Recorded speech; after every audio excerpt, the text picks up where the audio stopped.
Sorry.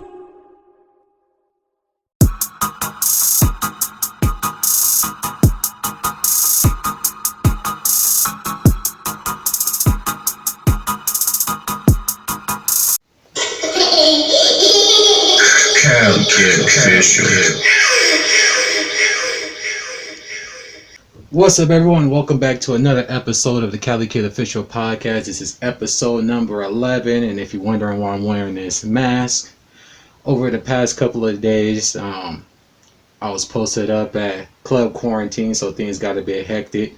As the podcast progresses along, you're going to see some of the moments captured while I was there, but let's get right into it. So, as I said on the last podcast, I was going to be reviewing a couple of albums. First up, we get the long-awaited project from Joyner Lucas, adhd. He dropped the project, and it was dope.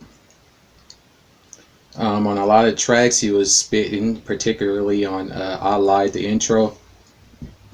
Like, the bars he was spitting on that was dope. So, overall, my favorites were I Lied, ISIS, which was the video he shot with Logic, where they were dressed up as like military people. And then we have Devil's Work. That's the video where he was up in that chapel and he was speaking on different people passing while other people were still living. And then we had Lotto, and then we had Will. Now Will was probably the best visual piece he put out, and it's the best visual put out this year besides Roddy Ricch's The Box in terms of music video, and one of the better music videos I've seen in a while. So that was pretty dope. Basically, the entire concept was around him looking up to Will Smith as someone he admired and he looked at as like a role model. So it opens up with him dressed up in the Fresh Prince of Bel-Air attire, and he's basically rapping while including the title of the particular movie or TV show that Will was in within the raps. And then he moves on to Bad Boys. Then he goes from Bad Boys, I believe, to I, Robot, then I Am Legend. He does Pursuit of Happiness, Concussion, Shark Tale, The Wild Wild West. So it was dope. And then at the end of the video, he's sitting in his chair in his dressing room, and as he looks into the mirror, he sees Will. So it basically goes back to him seeing his mentor in himself, because that's someone he grew up idolizing and wanted to be like. So out of the projects I listened to, his was probably the best. And then next up, we got Party Mobile. Now this project was anticipated as well. We first got word of it that it was supposed to be dropping towards the end of February, but unfortunately it got pushed back. So overall, to me, after listening to the project, it was pretty mediocre. A lot of people were gassing it up, talking about comparing it to The Weeknd, and if I had to do that, it's not even close. So my favorite record on there is Turn Up, and pretty much after that, it kind of gets convoluted for me, because it's like he's on one particular sound, and then like after Split Decision, like the album goes into like this island vibe for the next 3 tracks, and then it switches back up. And then the record that pretty much everybody is talking about is Savage Anthem, where basically he goes into detail about what led to the breakup with him and Kalani. He basically admitted to cheating, and how when she had came home, he was like, how do you not smell it? That smell is still in the living room, it's still lingering or whatever. So that was pretty much the highlights from that. The album speaks on relationships, particularly on the tracks Trauma and Savage Anthem. I think those are probably the 2 that people like the most. But comparing this to After Hours, it's not even close. The production After Hours is better. If you go from the opening track on down, I think his kind of parties kind of fizzles out, while The Weeknd's, it stays strong for, I would say, like the first 5 tracks, and then it dips a little, but then it comes back up. So overall, I would have to say that After Hours is better than Party Mobile, but that's not to say it was a bad album. Just for me particularly, I felt that the album was pretty mediocre and underwhelming. And you know, for certain artists, the tracks that they write for other people, or the production that they do for other people, sometimes is better than what they put out for themselves. Like, take Youngberg or Hitmaker for example. He came out as a rapper. Unfortunately, it didn't really work out for him. And then he went over to the producer's side, and that's where he's seen the most of his success. So maybe Party should be more the producer as opposed to, you know, just being the artist. But moving on from that, so Antonio Brown and Mayweather got on Instagram Live and was basically discussing Antonio Brown's situation, as well as Antonio Brown asking Floyd about how he's feeling mentally, because if you don't know, he's dealt with 2 deaths pretty much in back-to-back weeks.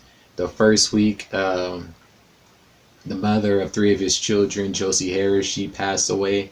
And then the following week, his uncle, Roger Mayweather, passed away as well. So that was pretty crazy. So I wanted to pull that up so you guys can see.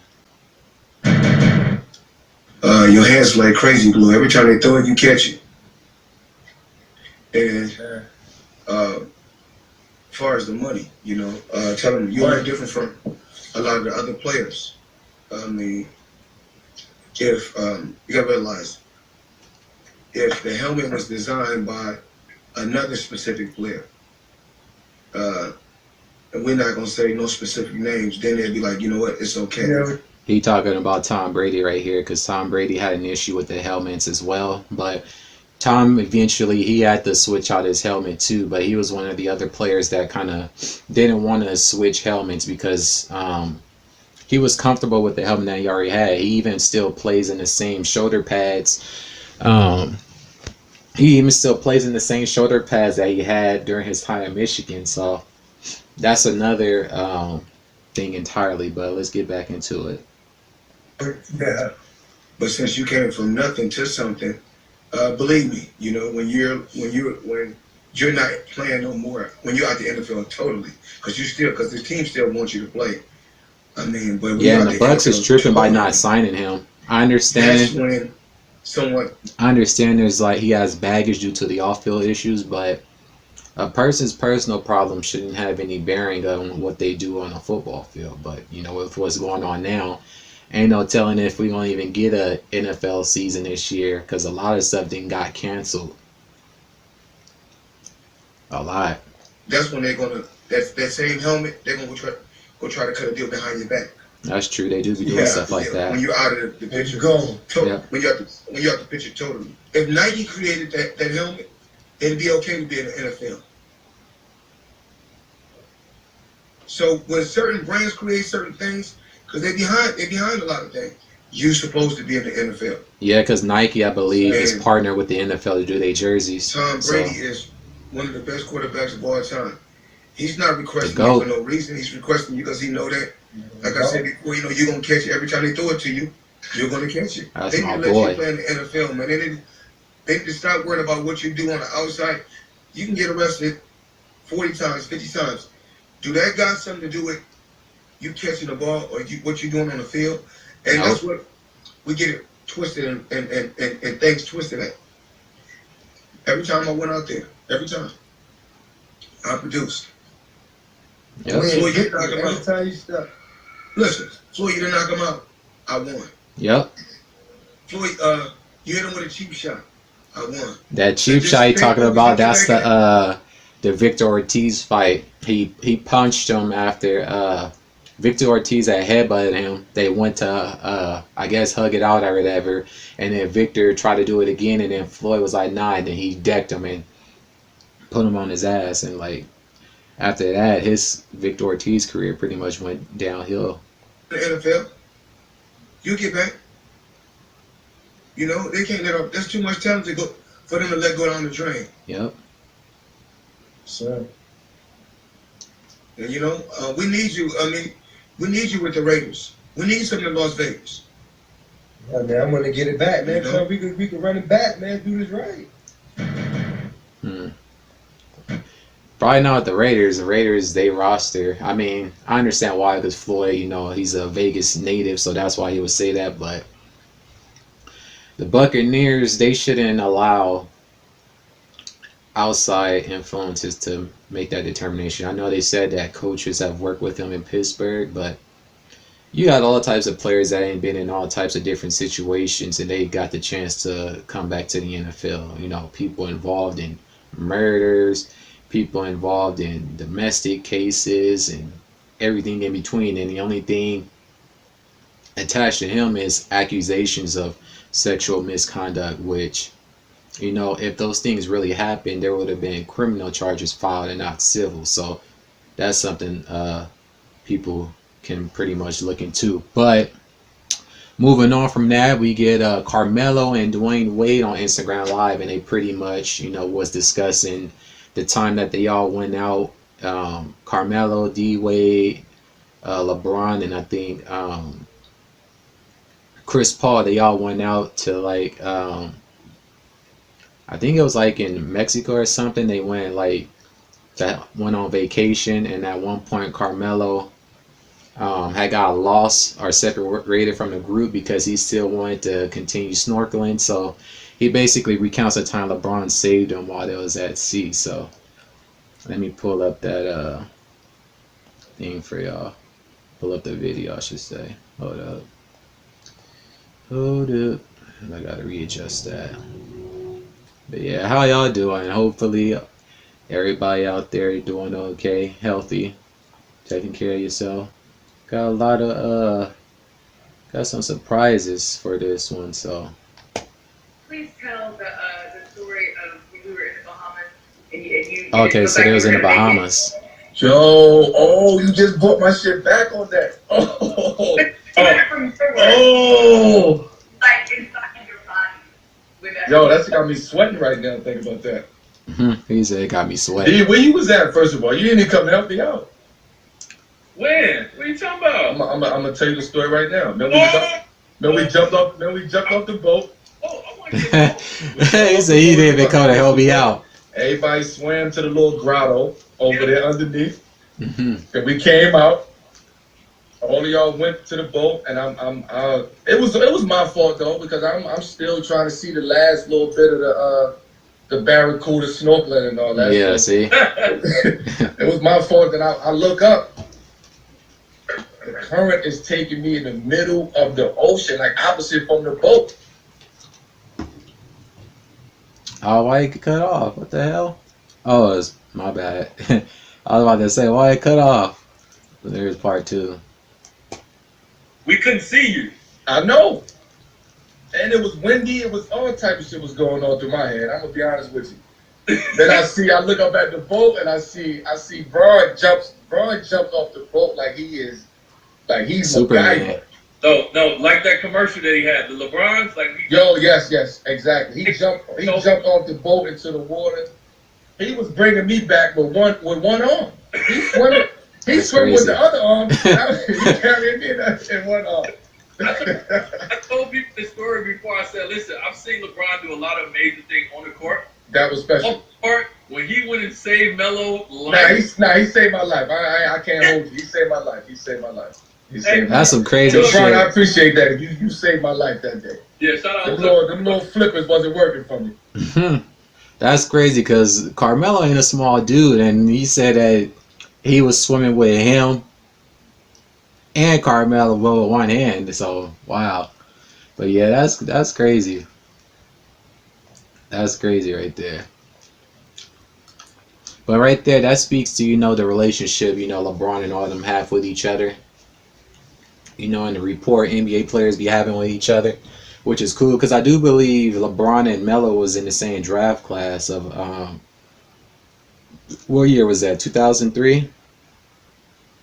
I think, was Chris Paul in that draft class too? I don't remember, but I know Melo and LeBron was in the same draft class, but yeah, that's crazy.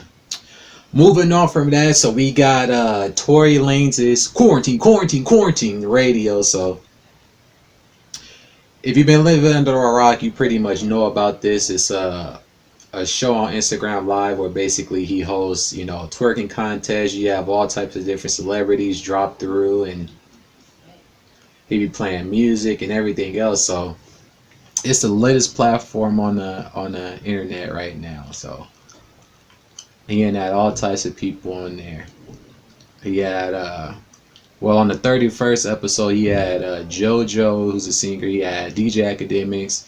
He had Jacquees, Trippie Red, Steve Aoki.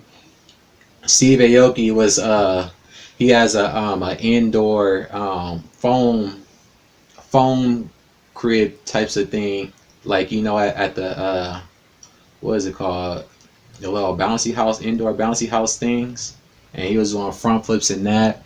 We had Casanova on there. Johnny Blaze came through. Natalie Nunn, she was on an airplane somewhere. Drake stopped through, and Young Thug. And then on April 2nd, we had Johnny Blaze return. We had Alexis, Skyy. We had Zahra, Elise. We had French Montana, Wiz Khalifa. He was posted with his son Sebastian. We had DJ Duffy, Sophia D, Quavo, Popcaan, Veronica Rodriguez, and overall, the show has been pretty successful. It's broken the record for the most concurrent viewers with 315,000 people. So it's pretty dope. It's a pretty dope experience. The previous record was held by Taylor Swift at a tune of about 150,000 people. And then Tory and French had like a song battle, which is something that's been popping off. You had various different people getting into song battles and producer battles and DJ battles, but he pretty much got washed because French Montana has a larger catalog, and French was playing a lot of records that he was pretty much featured on. So Tory didn't really have too much of a chance with that. But other battles, they had the first battle that really popped off was Timbaland versus Swiss Beats. I didn't really get to see that one. And then from there we had Hit Boy and Boy Wonder. I didn't get to watch that one either. But then we get Mannie Fresh versus Scott Storch. Now, this one was crazy. It speaks to how many, you know, hits they have. So the way it went was, or should I say, the way that the whole process goes is each side gets the chance to play 20 songs each. So basically, round one would be this person plays a song, this person plays a song, and then you grade it. So we're going to run down the list. And this is pretty much how I graded it and how some other people had it graded. So round one, we had Go DJ by Lil Wayne versus The Watcher with Jay-Z. I think I like The Watcher more so with Dr. Dre. So I gave round one to Mannie Fresh.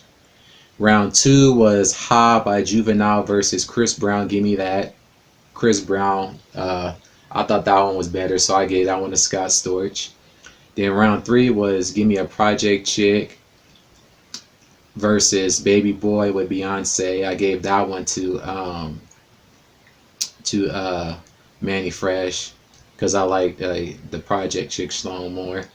Then for round four we had I Need a Hot Girl versus Put Your Lighters Up by Lil' Kim. I gave that one to Scott. Then round five was Bling Bling versus Make It Rain, which ironically Wayne is on both songs. I gave that one to Scott Storch because it hit harder to me. Then round six we had Shine, which is a song by Lil Wayne, versus Let Me Blow Your Mind with Eve and Gwen Stefani. I gave that one to Scott Storch. Then round seven we had Mahogany, which is the new song on Wayne's funeral album, versus You Got Me by The Roots featuring Erykah Badu. I gave that one to Mannie Fresh. Round eight we had 400 Degrees by Juvenile versus Just a Little Bit by 50 Cent. I gave that one to Scott Storch. Round nine was Top Back by T.I. versus Break Your Neck by Busta Rhymes. I gave that one to Scott. Then round 10 we had Real Big versus Cry Me a River. I gave that one to Scott. So right off the bat, off of 10 rounds, you can see the countless hits that each producer had their hand in. Moving on, round 11 was Get Your Roll On, which if you grew up playing Midnight Club, you're very much familiar with that song.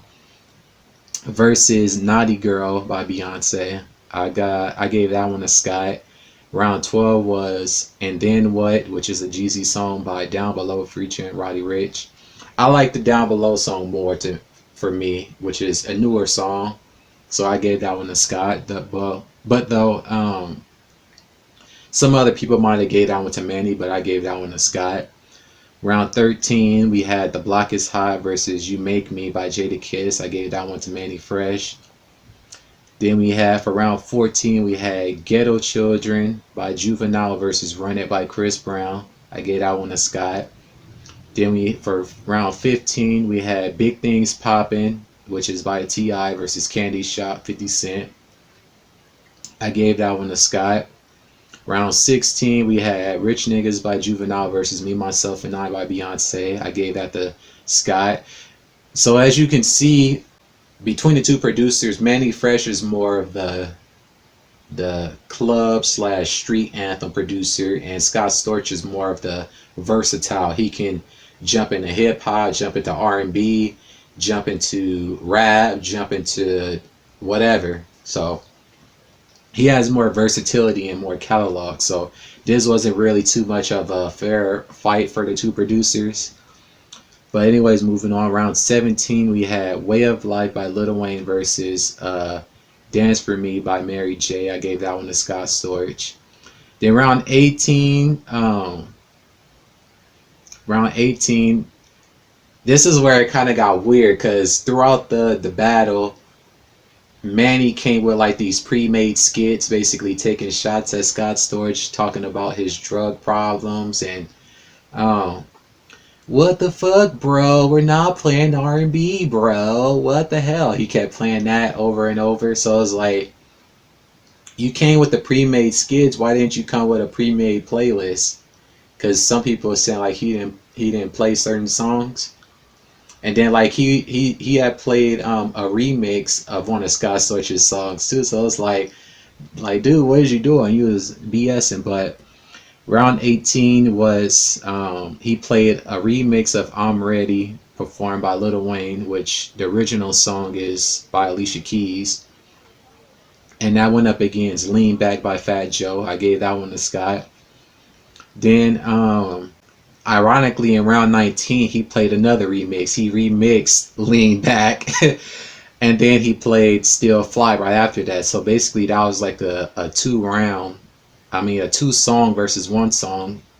And the other song was Let Me Love You by Mario, which I gave that round to Scott Storch, because it was like at that point, he was BSing, you know, like I think if he would have had a pre-made playlist, or at least had his songs together, he probably would have fared a little bit better. But and then the grand finale was pretty much two of the biggest songs by each side. So Mannie Fresh ended the battle with Back That Ass Up by Juvenile, and Scott Storch played Still Dre, and I'm from California, and that song hit harder for me, so I gave that one to Scott Storch. So overall, the final tally for the battle was 16 rounds for Scott versus 4 to Mannie Fresh. So Mannie Fresh pretty much got washed. But overall, this was a dope experience. You know, you get to see two legendary, you know, producers go head to head. You know, a lot of the kids today aren't really too much familiar with these producers and how many songs they've had their hands in, because you know they don't, you know, do their research, or they wasn't around back then. But I was, so I remember pretty much all of these songs. But stepping into some more battles from what I've gathered on the internet, we supposed to get T-Pain versus Lil Jon today. So I think it's gonna be around like, I think they said like 6 p.m. Eastern time or something like that. It's gonna be on Instagram Live. Personally, I think T-Pain gonna wash Lil Jon. T-Pain got them hits, boy. And then another battle. Now this one is for like the older crowd. we're gonna get damn, what's his name? Is Babyface versus Teddy Riley. Babyface, and you know those are the R&B heavyweights. There's supposed to be another person involved, but I don't think they are. But we supposed to get Teddy Riley versus Babyface, which that's gonna be crazy. Let me see something real quick so I can give you guys the exact time when the thing is gonna happen. Yeah, Teddy Riley and Babyface will face off in next Instagram live battle. Now, what would be dope is if like the people that are actually participating in these things found the way to monetize it. That's what a lot of people have been talking about. So, yeah, for the Scott Storch and Mannie Fresh battle, that's over 200,000 people tune in. But Swiss Beats and Timbaland pretty much launched this thing and versus IG battles. Yeah. So yeah, T-Pain will face off against Lil Jon Saturday, April 4th. And then we're going to have Teddy Riley versus Babyface. Yeah, so that one, so the T-Pain and Lil Jon is going to be on Saturday. And then the Teddy Riley and Babyface is going to be on Sunday at 6 p.m. Eastern time. So that's both of those is going to be lit. I'm going to be tuning in for both of those. So that's going to be crazy. Because they got hits. Hits on hits. But if you have to ask me who going to win out of that, I don't know. Teddy might pull that one off. Because I think Teddy Riley, he been riding for some of everybody. So Babyface, he got Babyface right for people too. So I don't know. That's going to be crazy though. These battles, this shit is dope, man. This shit is dope. Moving on from that, we got some news this week. So rapper Tekashi 6ix9ine has been formally released from federal prison due to this, outbreak of everybody know what. So he has asthma and bronchitis, I believe it is, and so people with compromised immune systems are pretty much being let out of prison and being placed on house arrest. So that's pretty much what's going on with him. The first request that his lawyers had put in had got denied because they didn't send it to the right people or whatever, but the second request they put in got sent to the right people, and then the judge signed off on it. So as of right now, he's at home on house arrest, and he's refusing witness protection because of the situation he was involved in. So I'm pretty sure he's gonna get back to the music, but first you gotta spend some time with your family, your loved ones, then get back to it. I wouldn't be surprised. I'm pretty sure he's gonna do interviews. The first one, or probably the only one, is probably gonna be with Akademiks, because he's pretty much the only media outlet that's pretty much had his back. Everybody else is pretty much saying, "Oh, I ain't messing with him. He is snitch and this, that, and the third." Which is like, even when he was out, y'all was forced to play his music and stuff. So we gonna see. I'm pretty sure a lot of people gonna switch up. Me personally, I don't really care about the situation. I'm not involved in that lifestyle, so I could care less. But I'm interested to see what type of music he put out, because I'm pretty sure he's not gonna be able to go in the same direction that he was before. So there's that. And then another acquaintance that was involved in that situation, Kuda B, he was released as well, but it's looking as though he's already violated the terms of his parole, so he could probably be sent back if things aren't cleared up, which is what the statement said. It says your attorneys and you are going to have to get back to us, and by us, that's the parole board and stuff, about him being around people that are perceived as being a part of the gang life or whatever. So that was crazy. And then as Tekashi got out, he has another child. So the mother of this second child basically did a DNA swab test with his father, and the results came back a 99.9% match. So he's the father of another child, so that's gonna be pretty crazy. And also, rapper OT Genasis is going to be starring in a new film called Dutch, which is going to be coming out in the summer. So basically, the film is based on a book by the same name, and basically the premise of the film is about a drug kingpin being played by Lance Gross, who is in conflict with, you know, the mob, the police, as well as the streets. So that's going to be pretty interesting. Some of the people starring in it, of course, Lance Gross, Macy Gray, Michael Blackson, Jeremy Meeks. So it's going to be pretty interesting. They already didn't release a couple of trailers, so if you guys want to check that out, just hit up YouTube and type in Dutch movie 2020 or Dutch OT Genasis or whatever, and it should pop up. So that's pretty cool. And then let's see what else happened. Oh yeah, we finally get a trailer from the upcoming Dr. Sebi documentary. If you aren't familiar, before his passing, Nipsey Hussle was working on a documentary to highlight Dr. Sebi, who was a doctor that pretty much helped people with natural remedies and, you know, with the alkaline diet and stuff like that. So they released a trailer for it, so pull that up and show you guys. This will be my first time seeing a trailer as well, so hold on. Yeah, because I'm pretty sure a lot of people have been hearing that name, but they're familiar with him. I know a little, but I know that he there was this case where he basically proved that he cured people of cancer and stuff. He actually had to go to trial for this, which was pretty crazy. And he actually won. Right, here we go. Imagine this. Anybody in this room, if I could say somebody cured AIDS, I'll be like, yeah, right. Man, it ain't been 24 hours. We gotta pick up the baton and run it across the world. Look at all these tweets. Please watch over and protect Nick if you gonna take over when Nipsey left off.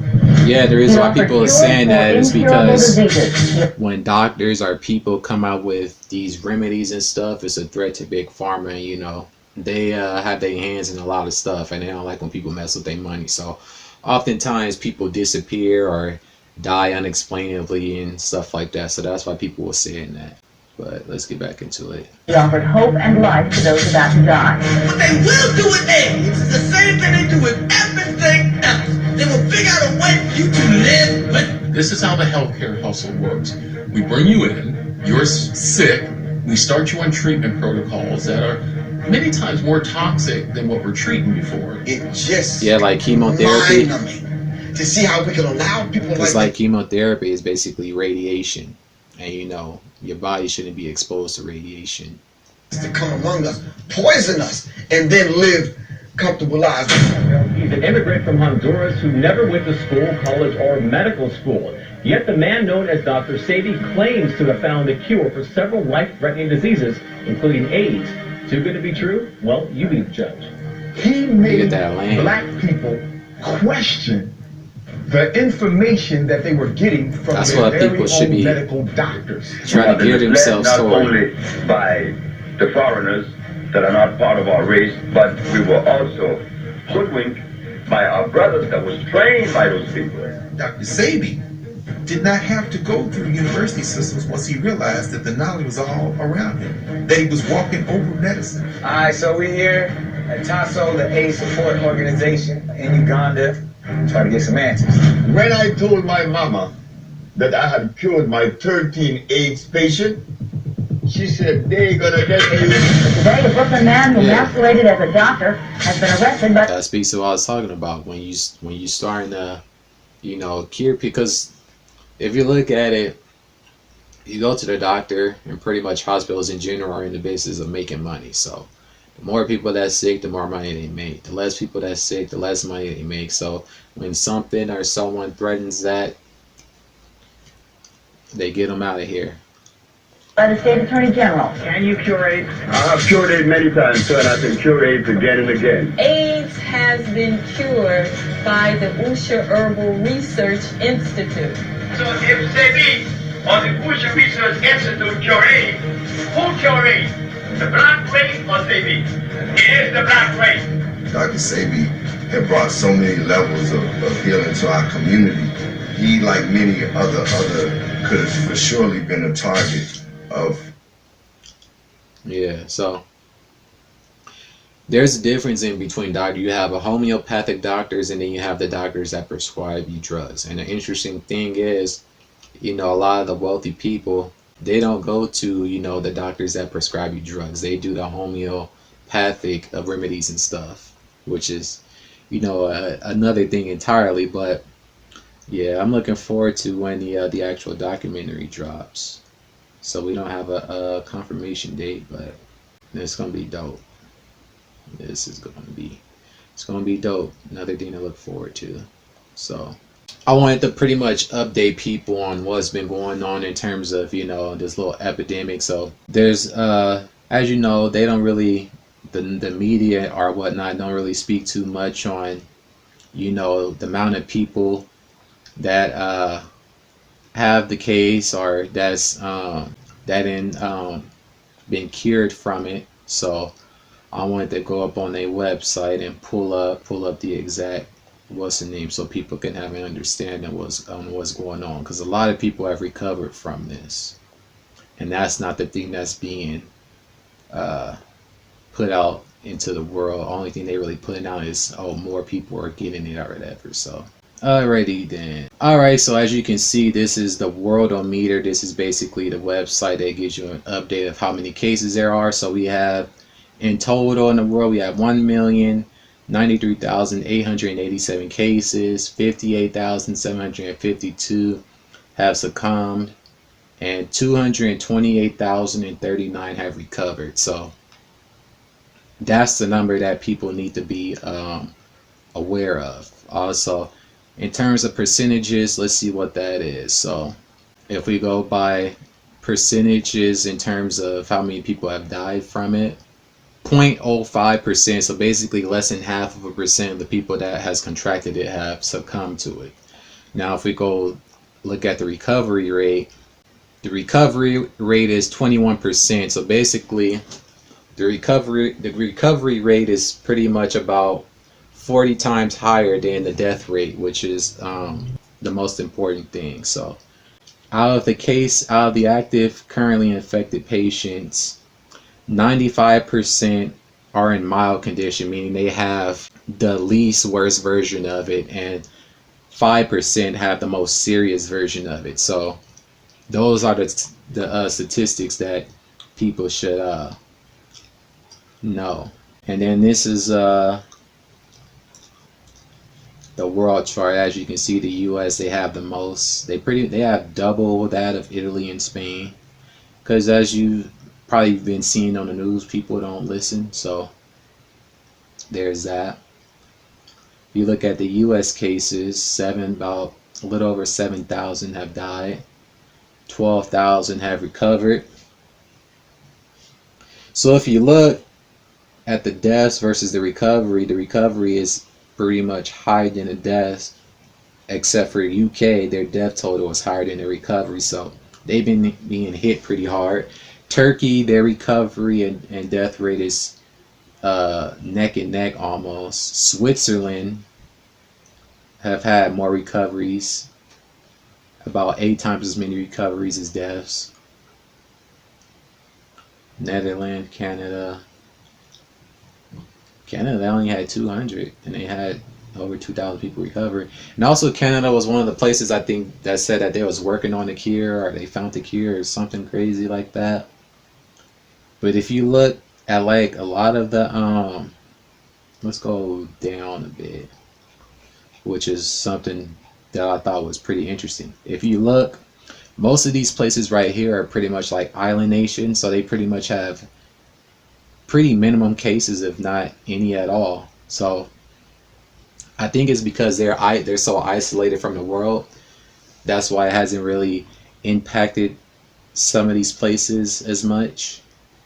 Although, you know, some places aren't really reporting everything, but these are the statistics that people should be seeing. So the recovery rate is much higher than that of the death rate. The recovery rate is pretty much about 40 times higher than the death rate. So that's pretty much the most important thing. And like the president of the Philippines was wilding. So if you don't know, the president of Philippines, he's been doing some wild stuff, you know, or should I say he's done wild things in the media or whatever. But this most recent thing, he basically said to the citizens of his country that if they don't obey the quarantine rules, that he would have them shot, which that's some wild stuff. And then a couple of people within, you know, the rap community have got the virus. YNW, Melly, he's gotten it, so I'm pretty sure they're going to transfer him out of whatever prison facility he in into a more isolated area. And then MC8, he's gotten it, so, you know, hopefully those two, you know, recover from it. I was reading, I think all of the Brooklyn players, they've recovered from it. I don't know if that includes Kevin Durant, but it said like 4 players have recovered from it. The players that was on the Lakers, they've recovered. I think I reported a week or 2 podcasts ago that Donovan Mitchell had recovered, as well as I believe Rudy Gobert. So, and then Kim K says this whole thing has made her not want to have kids. It's like, yeah, they probably getting on their damn nerves, because, you know, kids have a lot of high energy, and if they don't have a way to burn that energy off in terms of like going outside and playing, then they're gonna have to do that by, you know, trying to get their parents to entertain them. And, you know, when you get older, you don't really want to be doing all of that. So that's pretty much the updates I wanted to give you guys for that. And my album Euphoria is finally out. It's available on all platforms, so make sure you guys go buy that, stream it. I really need you guys' support on this. I want you guys to give me feedback, so you can comment in the comments below. Go on iTunes and everywhere else, leave a review. I've already released a couple of music videos. The music video for Slammin' will be out tomorrow, so I'm gonna play that song right now, and that's gonna pretty much end the podcast. So let's get to it.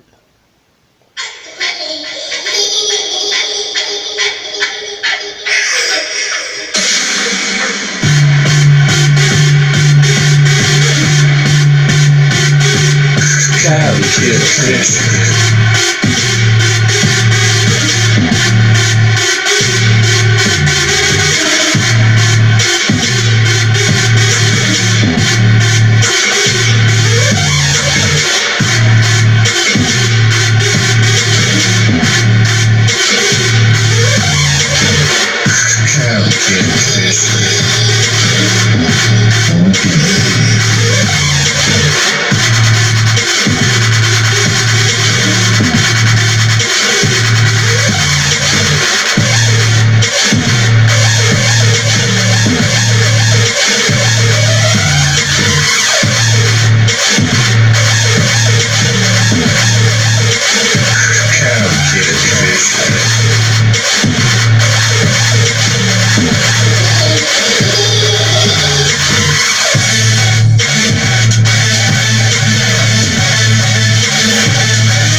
Shit, funky.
So yeah, that was slamming. So the music video will be debuting tomorrow at 9 a.m. Pacific Standard Time, and that's pretty much going to do it for this podcast. CaliKidOfficial. Make sure you guys take care of yourself, and until the next one, peace.